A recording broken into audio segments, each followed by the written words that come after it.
I don't know how to describe it other than like a demon type of sound. But it's silhouetted, hulking, every bit of 5.5 feet wide, 13 to 14 foot tall, pitch black. The one thing that ran through my mind when I had this encounter was I don't have a big enough gun.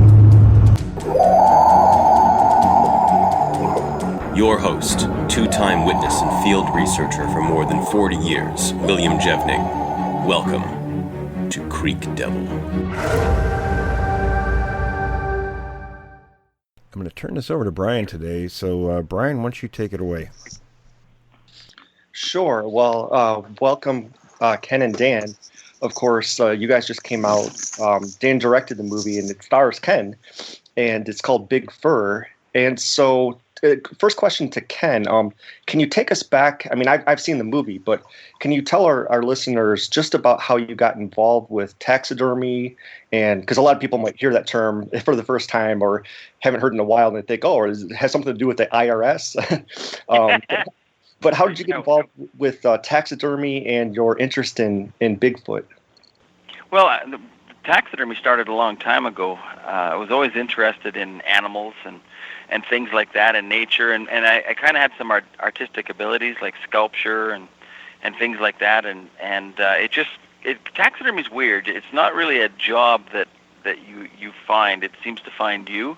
And of course, taxidermy is the Latin for taxi, which means move, and dermy, which means skin. So you're basically moving the skin from an animal to something else, and you're making in essence, a stuffed or mounted animal, like you see in the museums and things like that.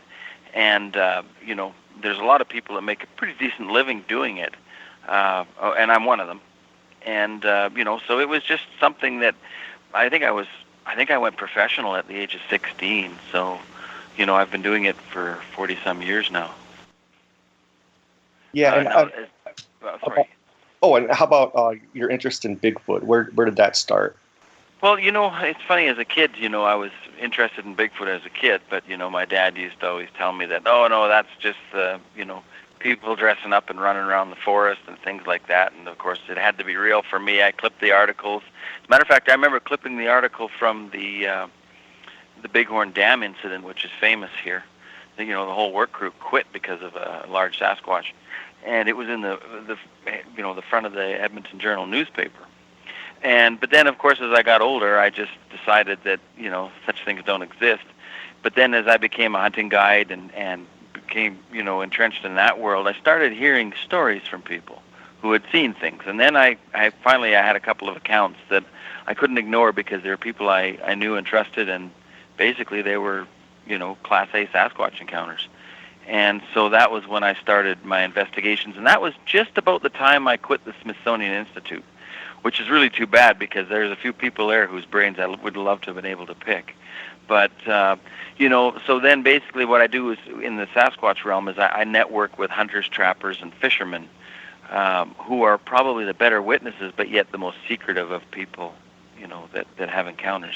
So that's kind of how that started. Yeah, and as I recall, Ken. Oh, go ahead, Brian. That's my fault. Oh no, I was just going to ask Ken too. I recall from the movie, either you had an encounter or there was some encounter that you heard of that was pretty vivid. That was in Alberta, correct? Yeah, just west of here. Well, what happened is I was driving down an old forestry road that we used to hunt bears on in the spring. It was called the Simpson Timber Road because the Simpson Logging Company had a sawmill out at Blue Ridge there, and that's where they hauled their logs. Like that area is all oil exploration, tons of roads now, but 30-some years ago it was just one road in the middle of nowhere. And one time I yelled bear. I saw a bear run out of the trees, and then I said, no, it's not a bear, it's a man. And it was running fast, and it came up on the road. It cleared the ditch in one jump, and then it ran up a steep hill without slowing down. And I thought, who is this guy? He's dressed all in black, looks like black fur. In the middle of bear season, you get yourself shot. But he was running on two legs, so it couldn't have been a bear. The only thing it could have been in my mind was a man. But it never sat right with me. And that's in that Kidney Lake area, and I've since found out that they're seen there all the time. I've got multiple encounters from hunters in that area now, having started my investigations. So it made more sense from what I saw that it was a Sasquatch than it was a human, because it was doing things, in my opinion, that were outside of human parameters. And even the guy with me said, "Is that a Sasquatch?" And of course, when your belief system's entrenched, you say, "No, there's no such thing. That had to be a man." But I realized, the guy with me was right, and it makes way more sense that it was a Sasquatch than a man. Hey, Ken, I want to back up for just a minute. You mentioned an incident, and I think a lot of people may not be familiar with it, and it sounds absolutely fascinating. A whole work crew quit. They were working on building a dam. Can you kind of give us the backstory on that? Yeah, they built I believe they call it Abraham Lake, and it's a beautiful lake. It's just like the most sapphire blue color, and it's west of a place called Nordig in western Alberta in the mountains. And Nordig has the most Sasquatch sightings of any place in Alberta, by the way. And they dammed up the river, and they created this lake. But when they built the dam, there was a very large Sasquatch that everybody was able to verify of being at least 10 feet tall. And it was seen multiple times.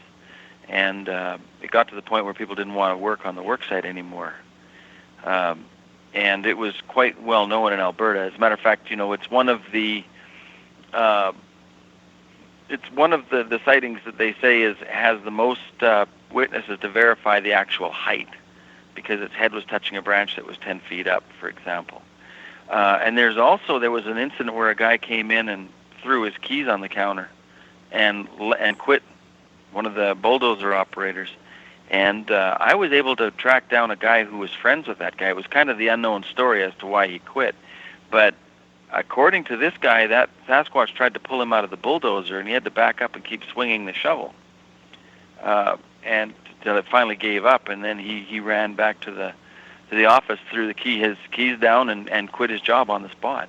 And it was never really known why he did that, but I was able to get that account from a very wealthy man who owns a huge company that was friends with that guy. So yeah, there's some great accounts, but it's hard to get them out of people. If they think you're going to make fun of them, they won't tell you nothing, But I've been getting quite a few good ones. Ken, I just want to comment. The guy that had one, or tried to yank him out of the bulldozer, we look at patterns, we look at repeatability with accounts and incidents that get reported to us, and the ones that we hear about.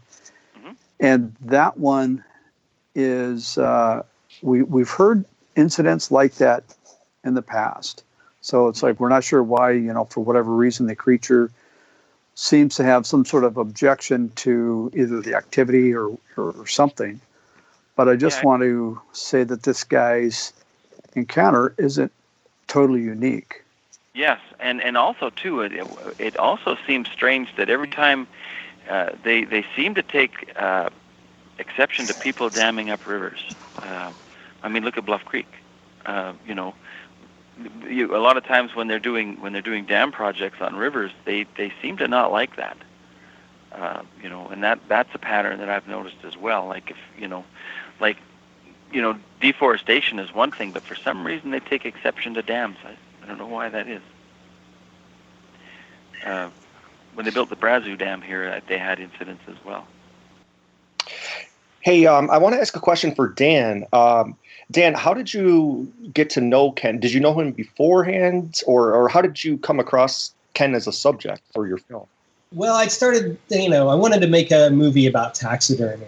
I started learning how to do it, and then found a forum that all these taxidermists were on, and I got really more interested in the real weird characters that were practicing it. And it turns out some of the best taxidermists in the world were on that forum, and I started following them and thinking, there's probably a great documentary here somewhere, and I had a list, and I was just kind of, spent every day spent a little time on that forum, and Ken was at the top of that list, and I knew he had a thing about Bigfoot, but I really didn't know much about it, and I had never really thought about Bigfoot, twice before. But I called Ken and to see if he'd be interested in being part of a documentary, and he started telling me that he was going to build a Bigfoot, and and I knew that that was going to make a great story. And the thing about Ken is that he's known in the taxidermy world for these recreations that he does, which is a real specialized form of taxidermy.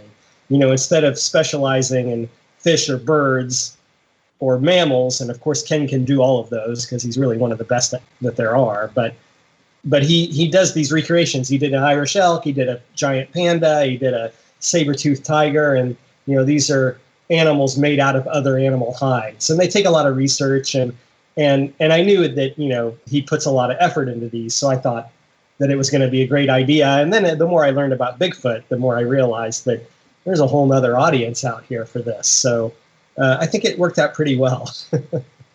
Yeah, and also, as Ken says in the film, when he started, his goal was to become voted world champion within 10 years, and he won that award the very first year they ever did it. So that's kind of you know, great accomplishment to start with. Yeah, I just wanted to ask too, from a documentary standpoint, how difficult was it to edit? Just because I've heard from other documentary filmmakers that it's really difficult with the editing process, because you have so much footage, like interview footage, and you just have to really decide like what to keep in and the way that you tell the story, you know, chronologically and so forth. So how difficult was the editing process? Well, it's so difficult that it's impossible. I had an editor, a guy that I've worked with quite a bit before, and he edited about 95% of the film. And, you know, thankfully, it's really hard to edit your own work because, you know, for me, you know, there might be a really important part of the movie that's a little out of focus, and I'm a shooter, and I don't want to, you know, I want to cut that out because I don't want anybody to see that one of my shots was not in focus. So it's good to, you know, bring in that collaboration, and yeah, it's very difficult to edit. And in a case like this, it's tough because, you know, Ken is funny, but the subject is semi-serious, and you know, the movie's funny, but you don't want to make fun of him, but you want to, you know, keep that spirit, you know. So it's always kind of a fine line to walk. And then, you know, the other problem that, you know, if you've ever watched documentaries, they're almost all too long, you know. So it's really tough to, you know, you really have to go through and just take out every single thing that really doesn't need to be in there. And so, yeah, it's difficult. And it's one of those things like you can edit endlessly, you know, you can just continue and continue. And at some point you just have to decide, you know, either I just can't stand to look at it anymore, or it's finally there. And usually it's a combination of the two. Yeah. And how much did you know about Bigfoot, I guess, before meeting Ken, and how much have you known or do you know about Bigfoot since the film ended? Because it actually ends in like 2015, I believe, right? Yeah, it does. I mean, I'd say I'm damn near an expert on Bigfoot now, but yeah, before I met Ken, I'd never thought twice about Bigfoot. And you know, if you talk to Ken, anybody that knows Ken knows this, at some point the conversation leads to Bigfoot. And that's what happened on our first conversation. And of course, you know, part of that was him telling me that he was going to make a Bigfoot. But as soon as I hung up with Ken, I called a friend of mine who knows everything about cryptozoology. And I said, Chris, give me the lowdown on Bigfoot. And he, you know, he told me quite a bit about it, told me some things to look up. And I started doing research and was really surprised, you know, that, you know, there's some compelling evidence out there. But it really wasn't until I went with Ken into the Cardinal River Valley there and saw that wilderness and, you know, heard all the stories that I realized that, you know, it's not so far-fetched. It's certainly possible that a smart hominid could live in that area and avoid humans pretty easily. Yeah, and Ken, I know that in the film there's a part where you show the audience, or show Dan, I guess, the filmmaker, tree structures. And there's a lot of different theories about tree structures, but do you have like a hypothesis as to what the tree structures mean at all? Well, they definitely have meaning because they're, you know, they're not. They kind of look random to the human eye, But once you start to, if you actually stop and think about them or train your eye to see them, you realize they can't be random because they're weaved. And obviously, when the Sasquatch walks through the forest, it sees things we don't. Like, it sees like, it obviously processes information very quickly, and also like, humans have amazing brain power, but it's scattered across the universe. I think they take all of that brain power they have, and it's focused on whatever they're doing. And so if there's even, like, if they see a tree knocked over, I think that they understand how it fell over. They just have such innate knowledge. And so what they'll do is they'll put something that doesn't look out of place to a human, but it's out of place to them, and I think they use them as markers. Now, the area that I took him to, the guy who took me in there, the trapper, told me that they gather there before they go up into the mountains for the winter. And so there's big tree structures, like big things, like things that you would need heavy equipment to build. And I've found people who found places like that, and it seems like it's not everywhere that you find. You find a lot of random ones every now and then here and there, and I always find them in clusters. But this area has a lot of big ones, and they seem to cluster there just around October, November, and then like the trapper told me, they move once the snow, the final snow hits, they move up into the mountains. And then he says basically he only sees big tracks on his bait, like if he establishes his bait stations for his wolf sets before the snow comes. He says the big ones come back and they take all the coyotes out of his snares. That's all they want is the coyotes. They hang them up in the trees. They peel the hide off them. But he says you don't see a small track until March, until it warms up. Then you'll see a smaller or the mid-sized tracks. You only see the great big 18-inch tracks during the winter. So it's almost like the big ones gather food and they have the other ones put somewhere. And I think that this area, now the reason I know it's a gathering area is because one time the trapper told me he was in there. A big female came out onto the path. And she had a young one, and it was quite a small one. It was walking on all fours. And then another big female came out, and she had a half-grown adolescence, almost like a young teenager, that was limping pretty badly. He says so. There was two females with two different aged children standing there in front of them, no males, just those four.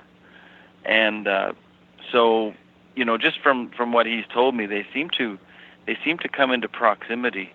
And if you look at the accounts where they come up the Pembina River and things like that, it's almost like there's a migration just before they gather there. This is just from what I've been able to get from this trapper.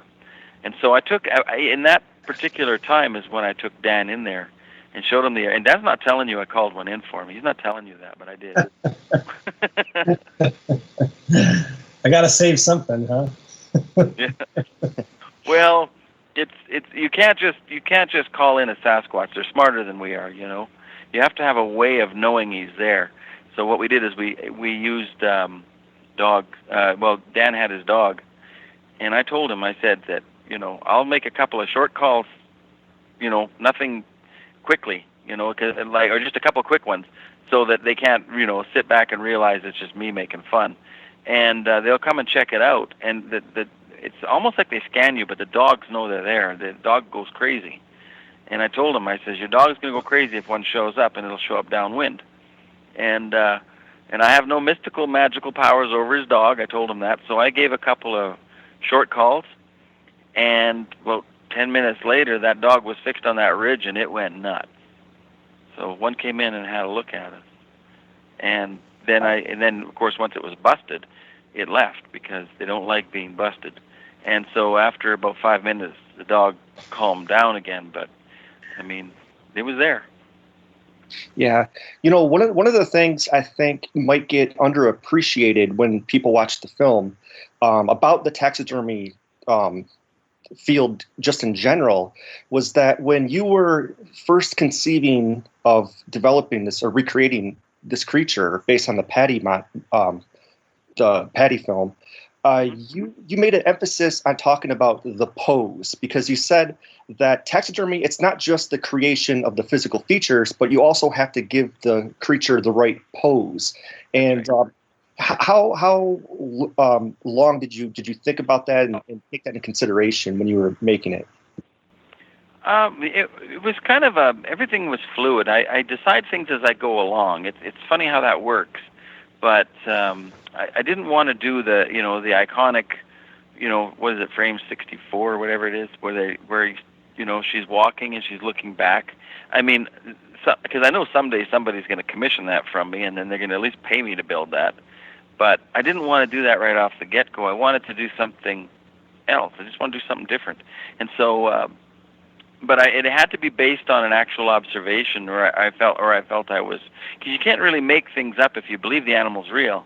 You have to actually use reference. And that's the reason I built the Patterson creature, is because it was the best reference I could find, for limb lengths and things like that. Like it's all right there.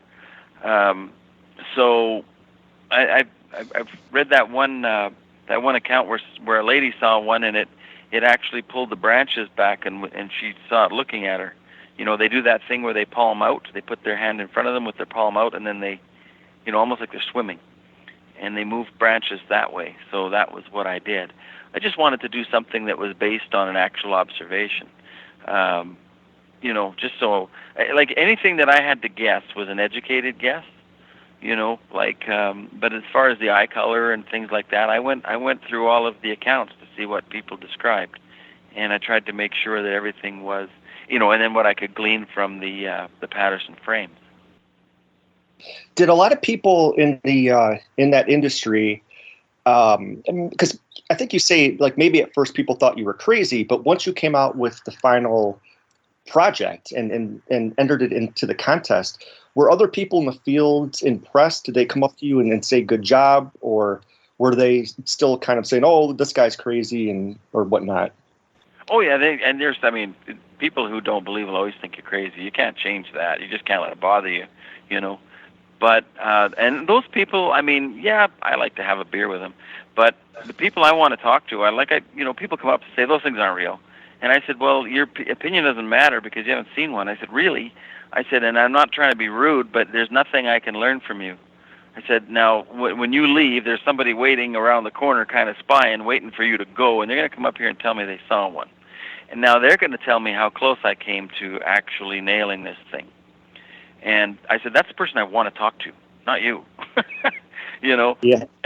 And I got a lot of people come up to me and say, man, I saw one from behind. And was walking away from me. So I got behind that thing, and as soon as I looked at it from behind, all the hair went up on my arms, and just things like that, but everybody was fascinated by it. Whether they believed in it or not, it was a great conversation piece. People were lined up around the block to pay their $10 to go into the show just to see it because it was in the Springfield newspaper. So, it had the effect that I wanted. It wasn't really there to compete with anything, but it had the effect of being able to create discussion and get people to open up and talk about things, and So yeah, but it was interesting the way people received it. But you're always going to have people that make fun of you, always, and but whatever. Yeah. Now, have you done anything since where that film took off or left off, I should say? Have you done any other creatures, like any Bigfoot creatures since then, or are you planning to do so in the future? Oh yeah, I wanted to build a male, and we found some footprints out in the habituation that are like 19 inches, 18 3/4. And I'd like to build a big one like that. Now, my friend said he saw one big one. He was confronted by a big one once, and he said it stepped behind the tree and looked at him, and then he told me he wasn't going to tell me how big it was because I wouldn't believe him. And so I told him, I said, how long was the footprint? He said 18 3/4 inches, and I said, that your animal was 10 feet tall. And he said it was slouched down quite a bit. You know how they have that forward slouch? And he said it was 9 feet 10 inches on that tree slouched. So wow. That's about right. I would like to build one like that. But the biggest problem I have is that, you're going to have morphological differences between a male and a female, just like a gorilla, for example, or even a human for that matter. And I just didn't have very good reference. But I don't know if you guys saw those photographs from Colorado that just came out, where the one was looking through a window. No. pictures of one's face, and well, I just took one look at it, and of course, they're trying to. When you see a serious effort to debunk something, chances are it's real. So everybody tried to say it was debunked, but I looked at it, and I had a guy over whose father bumped into one in McBride, and he took a photograph on his phone, sent it to his dad, and his dad sent it back and said, "Yep, that's one," because he saw the thing at about 20 feet, right in front of him in the woods, and he said, that's the guy I want to talk to. I want to show him the picture, not the guy who thinks it can't be real, and so I have some good reference now for the male, for the face, and because the windowsill was 8 feet to the bottom of the windowsill, and that was at least a foot higher than that. So you're talking about a 9-foot creature, so you're talking about a male. And also the crown on its head was different. It was more pronounced than on Patty. So, and which it is on a male gorilla as well. So I believe that I have the proper reference. Now I just have to extrapolate everything. But people, when they talk about the like Patty, she's got those big hips, and people who see the males, they say they have broader shoulders, which is a stretch considering how big she was, but they have narrower hips, which means they probably have good-sized hips, but they just have that much bigger shoulders. So you're looking at almost like human morphological differences. So I'm looking forward to making that one. And because of I have the bone ratios from the charts I made for Patty, it should be similar. I should be able to extrapolate those measurements properly. So yeah, I really want to do that. But it costs so much money to make things, and it's getting, I got to run this business and pay bills. I need somebody to commission one now before I can build one, unless I run into a whole pile of money and I have time, Right. That makes it problematic too. Yeah. Now, Dan, what festivals has this played in? I know that there's a Slam Dance festival, right, that it played in, or it's playing in. Yeah, Slam Dance was the big one. We did Big Sky Documentary Film Festival, which was also pretty big, and a few smaller ones, Virginia Film Festival, the Kansas International Film Festival. I'm going to forget a few. San Francisco Indie Fest. There were a handful, but we had a whole bunch more we were going to go to. But, almost all of them got canceled or went virtual. And I made a deal with a distributor while I was at Slam Dance, but that was before anybody had heard of a pandemic. Right. And so they have the digital rights, so I wasn't able to do really very many more of those virtual screenings. But we had plans to do some more, in-person festivals and then do a limited theatrical, but that all changed. So we got into digital streaming just this week. So it's available now on like iTunes and Amazon and YouTube and Google Play and most of those on-demand services. Yeah, I mean, I was able to see it on Amazon yesterday. And one of the things I just wanted to compliment you on, just from a filmmaking standpoint, is the music, the score. Good, thank you. It's really well done. I mean, you have the guitar, the piano, the keyboard, and then at times you have, of course, the psycho music, which is fitting, taxidermy and everything. Uh-huh. How much effort did you put into the sound and? A lot. Brad Cox is a good friend of mine, and I've worked with him before on other projects, but not him scoring anything that I've done. And it was a pretty cool deal to be able to hire all those musicians to do all that stuff. But it was kind of a rushed thing because until there's picture lock, you can't really have the score written, and it ended up being a bigger project than either of us, I think, were prepared for. But we did get it all done.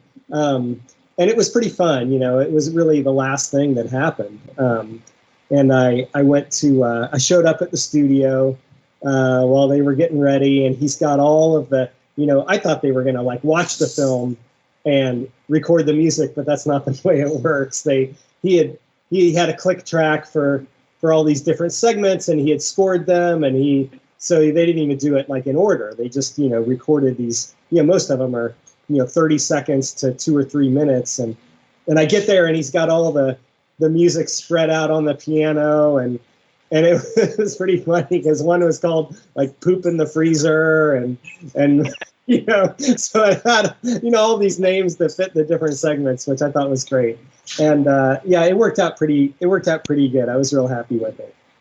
Yeah, and one thing I also like too about the movie that both you and Ken, I guess, are responsible for is bringing to light the idea that, I mean, whether you're a diehard hunter or a diehard conservationist, like people on different sides can come to an agreement. And I think you guys did a great job of portraying that in the film. Well, thank you. I hope it works. Yeah. Now, one question, not to give too much of what happens in maybe the last 20 minutes or so, but some unexpected things happen in Ken's personal life, and I won't give too much away, but how was that, how did you treat that in the filmmaking process, or did you want to leave anything out, or did you guys just want to explain everything that happened? Well, it was kind of tricky, it happened. It was a surprise to me.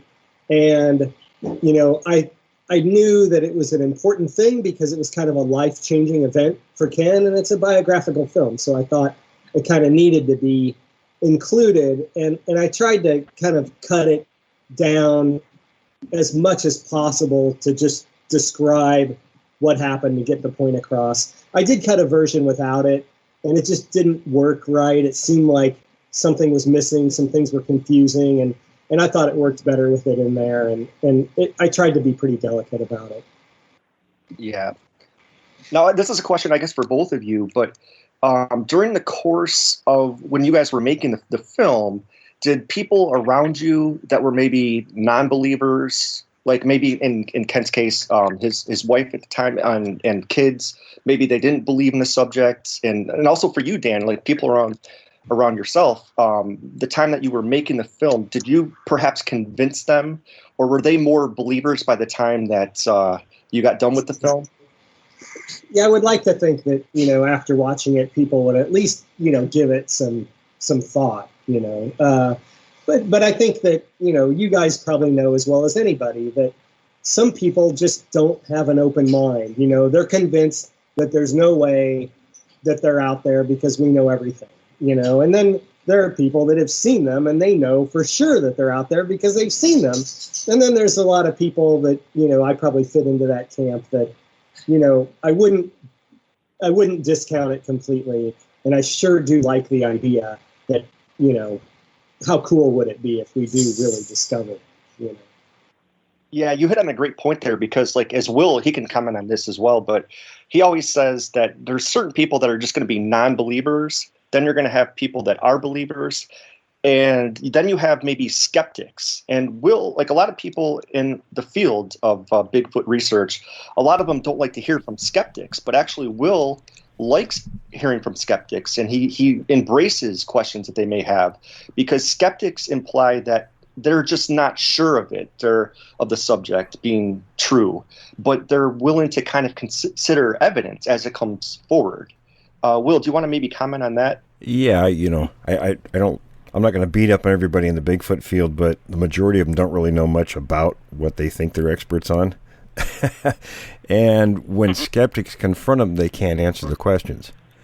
And my viewpoint is they make us answer questions and they make us work for the answers, so we get better answers. So I prefer skeptics, to be honest. Actually, it's funny because skeptics are my favorite witnesses. They're the hardest ones to get an account out of, but when a skeptic actually encounters one of these things, they shut right up, and they're not going to tell nobody. I can usually get it out of them. They are by far the best witnesses because what they have to do is they have to explain what they saw from their belief system. And we all know that sometimes the guy who wants to see one real bad is really the worst guy to talk to if you're talking about a witness account. But man, I'll tell you, I used to use the Sasquatch model to find these people. They would come in, and they walk up to the Sasquatch model, and they would point and they'd look at me and say, "You're not serious, are you?" Or like, "Hey, let's get so-and-so's wife out of the car. She's got to see this." And then you get the guy who walks up and he stares at it, And then he turns around and he walks away. No expression. And I can tell he's pretending that he didn't see it. And I got you. I know you're a skeptic and you've seen one.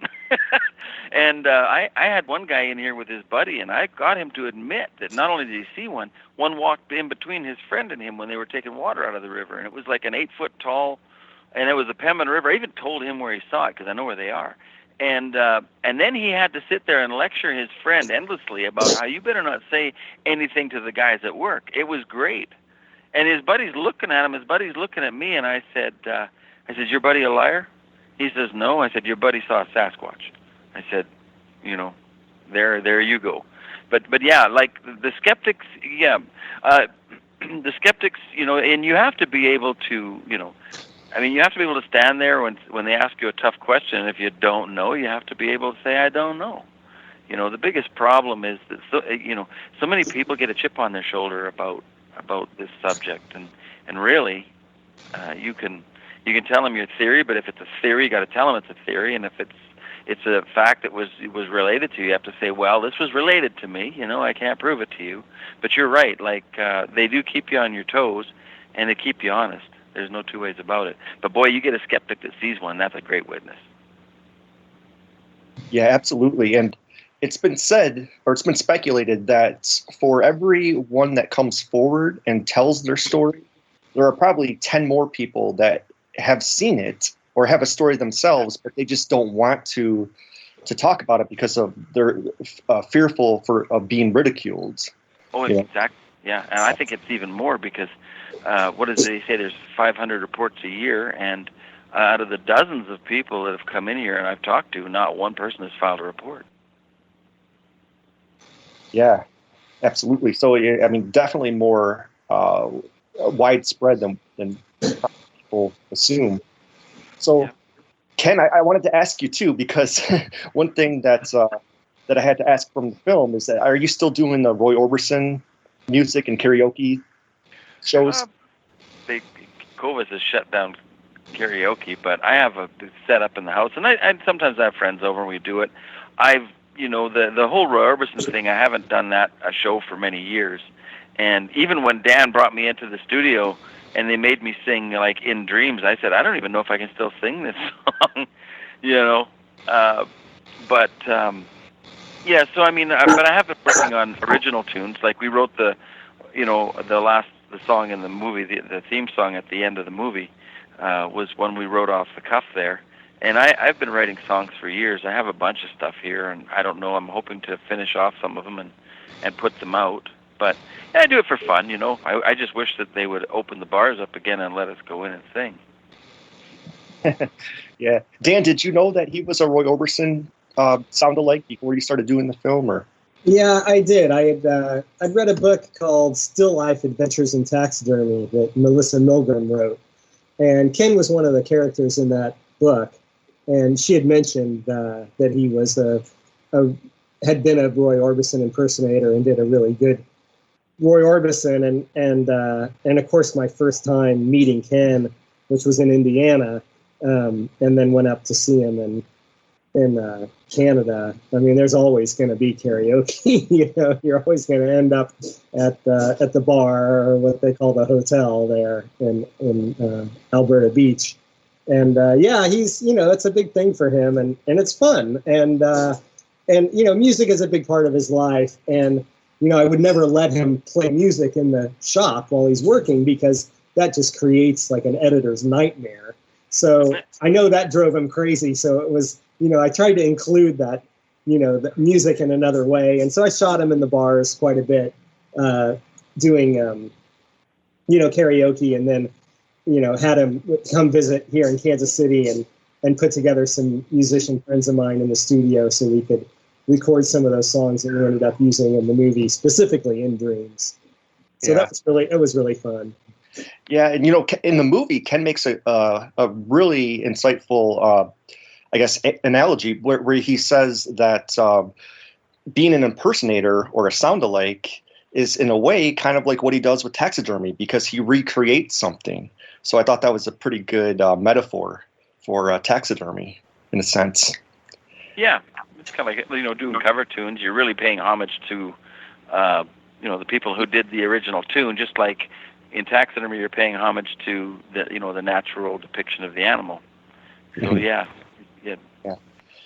Now, since this did end in 2015, are you guys going to do like a sequel? Like when Ken was talking about doing the male creature, and by the way, Dan, this is your first film, right? I mean, are you? Yeah, it's my first one. Any plans to do like a sequel with Ken, or? Well, I wouldn't rule it out, but we'll wait and see how this one does first, I think. Yeah. And it's hard to do anything right now. I mean, it's hard to even imagine. You can't get on an airplane. You can't. If you had a crew, which I don't really have a crew, but if you did, it would make it really, really impossible. And people that are trying to shoot right now are having a hell of a time. They can't get insurance, so I don't know when things are going to go back to normal, and as far as production goes. Yeah, the other thing too is I think that like Dan took a chance. Like he took a big chance on me and the subject matter and everything to make this movie. And these independent filmmakers, they don't make money from these original features. I think that if there was going to be any kind of a sequel or something like that, it would have to be commissioned. Because for one thing, if somebody demanded it, it would have to be done quickly, and the logistics and the amount of money and like obviously he wants to make money on his next endeavor. So I think that the film would have to be a big success, and somebody would have to commission it, I think, before something like that happened. Yeah, that's true. You never know though with we have no idea like how long this COVID's going to last, and if there's going to be a vaccine pretty soon.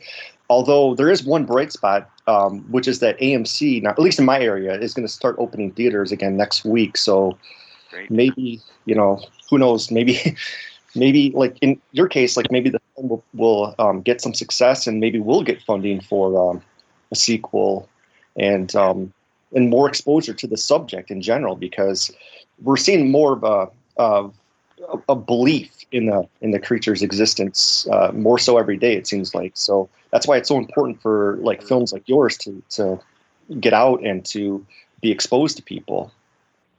One thing Dan did that was really good, and I think that it's lost on a lot of people, is that he made the subject matter accessible. It's from the get-go you realize that the movie it takes itself seriously, but not really. It brings you in. It doesn't matter if it's not preaching. There's not a big agenda. It's entertainment, and so the subject matter draws people in whether they believe or not. So I think that the movie did a really good job of making it accessible for everybody, and I believe a lot of people will walk away at least considering it, because that's in my investigations too, I tell people you don't have to believe anything I tell you, but please consider it. Just consider. Just look into it yourself. Get on the computer, go into the BFRO database. I don't care what you do, but just don't discount things because you don't think they're real. And that's what I think this movie does. Is I think it makes both taxidermy and the whole Sasquatch thing accessible to people who normally wouldn't buy into it at all. That's right. And Dan, I'm not sure if you if you're ever concerned about ratings, but on like Rotten Tomatoes right now, it has 10 out of 10 positive. Yeah, that's pretty exciting. It's like there's only one place to go from there, right? Yeah. So let's hope that keeps up for a while. Yeah, and like one of the reviews even said, like, you wouldn't think that taxidermy or Bigfoot would make for an interesting combination for a good film, but it actually does, because both the subject of Bigfoot is popular, and Ken as a character is really, really fascinating. So it is, and like you said too about with the editing, about how some documentaries go on way too long. Like the reviewers all said that this is kind of it's like perfectly brisk to the point. There's nothing extraneous, and it's a really good movie. A question for both Ken and Dan: how often do you go out and explore? I mean, are you guys hunters at all, or do you go out and explore the woods areas? Yeah, I do. Dan, I took Dan out there, but I haven't done any Sasquatch related stuff as as of late, because since my divorce, I just haven't been able to afford to leave this shop very much. Because I handle all the bills here now.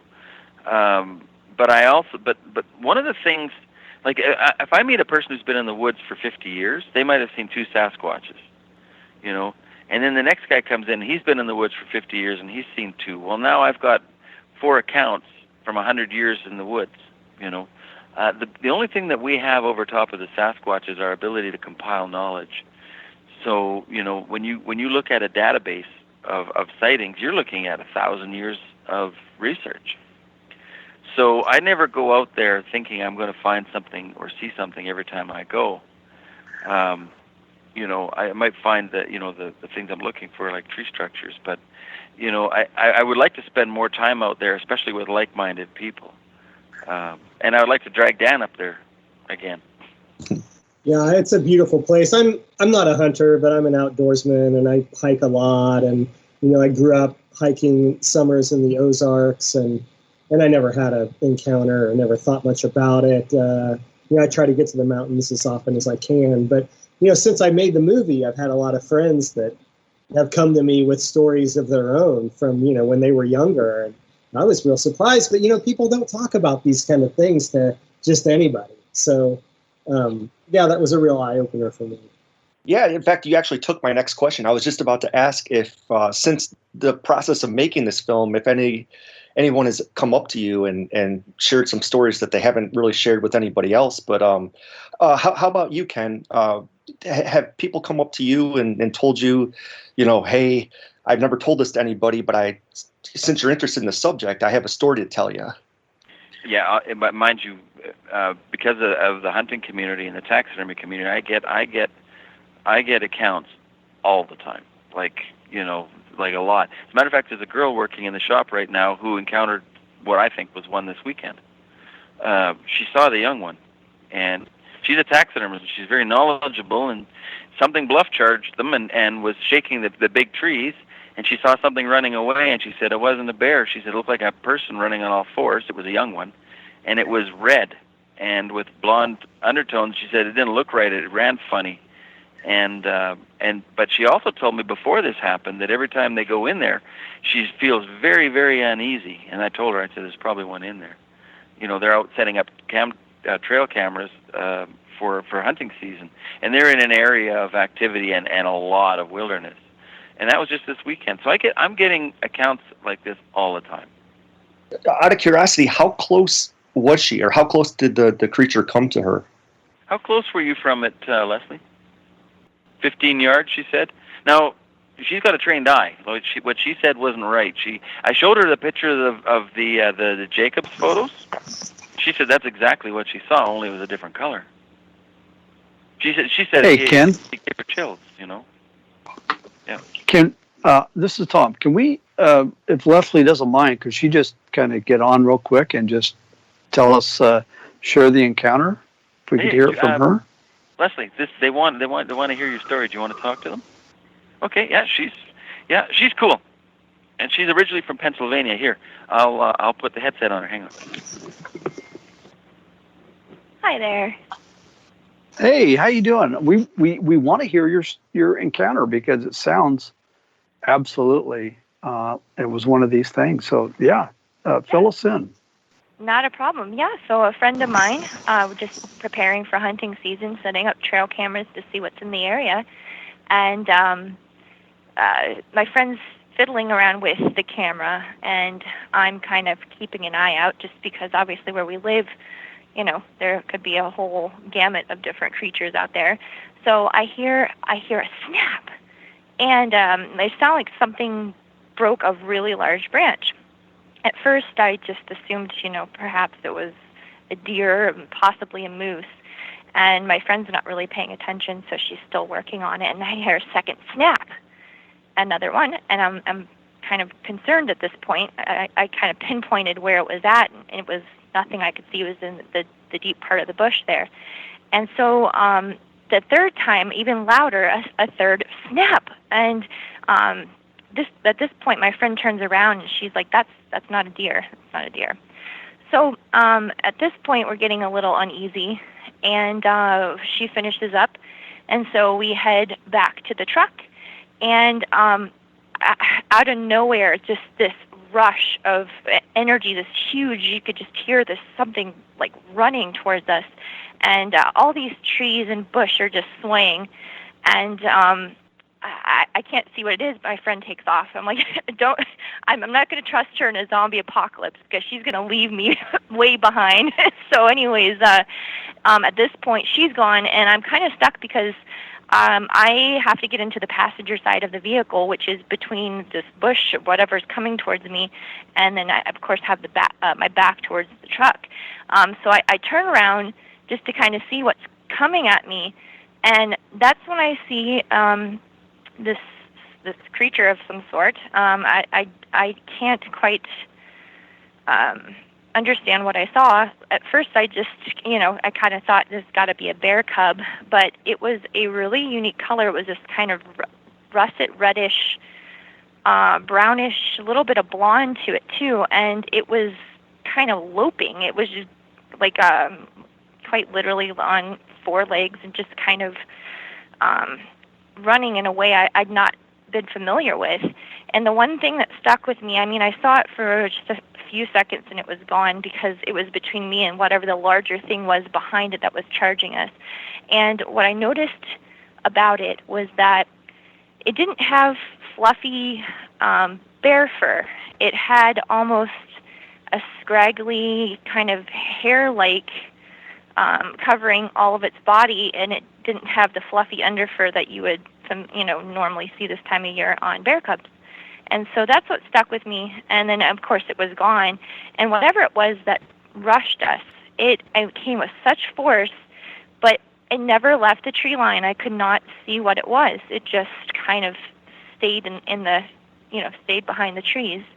And it was unnerving because if it had wanted to hurt me, I would have been dead at this point. So I never really had that situation happen before.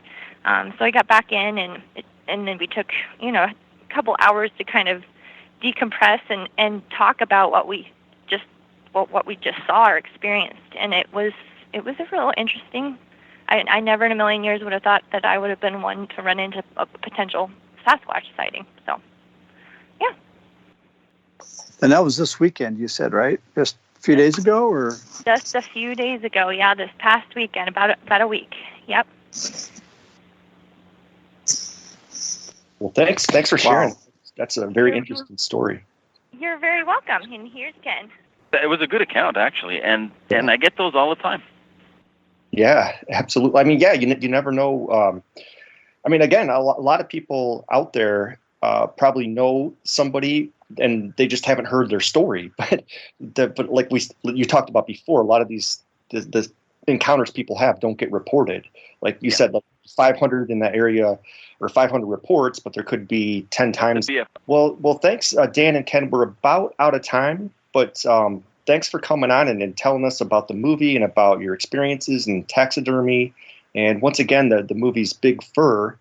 And it's out on streaming now, and hopefully we'll have it out into more theaters in the next few weeks and few months. So if there's any left. Yeah, thanks a lot. It was great to be on here. Thanks, guys. Yeah, no problem. Thanks a lot. Thanks a bunch, guys. Thank you. Thanks. No worries. Thanks for listening to this episode of Creek Devil. If you or anyone you know has had an encounter with these creatures, please contact us at williamjevning@yahoo.com. That's William, Jevning @yahoo.com. All communication is confidential. Join us for another program next week. And until then, keep your eyes open.